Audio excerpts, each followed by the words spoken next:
Hi, I'm Ryan and welcome to our Boschfan channel, kung saan pag-uusapan natin ang specifications, applications at safety ng mga Bosch tools at accessories na meron ka na or balak mo palang bilhin. Ang topic natin ngayon ay ang Bosch accessories na DIY Starter Box. Ito ay may 73 pieces na iba't ibang klaseng accessories at mga manual tools.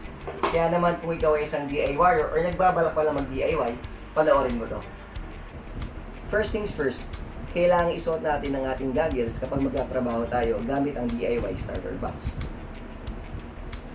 Ngayon, silipin na natin ang laman ng ating DIY Starter Box. May kasama itong different kinds of drill bits for specific drilling applications, for wood, for concrete, and for metal. To know more about drill bits, please check out the episode 4 of our Boschfan channel. Ilalagay ko na yung link sa comment section below. May kasama ding iba't ibang klaseng screw bits ang ating DIY Starter Box. Magagamit mo ito for your DIY woodworking projects, mga automotive repairs, and syempre mga simple fix sa bahay. May kasama din itong adapter if you need a longer reach in screw driving. Ang maganda dito, may kasama siyang countersink.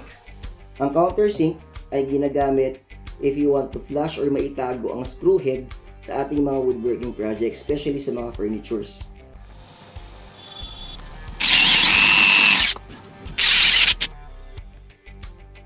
Kung medyo intimidated ka pa sa mga power tools or nag-iipo pa lang ng budget, ang DIY Starter Box ay para sa'yo dahil meron na siyang kasamang mga essential na hand tools sa loob ng box.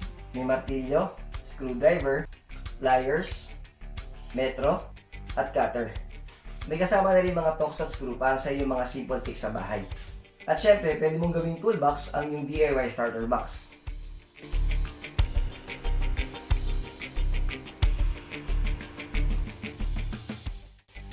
Ngayon, alam na natin ang specifications, applications, at safety ng ating Bosch accessories na DIY Starter Box.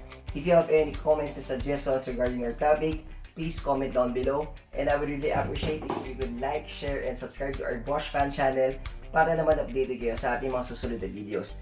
Again, I'm Ryan of Boschfanchannel. Stay safe, stay healthy. Maraming salamat.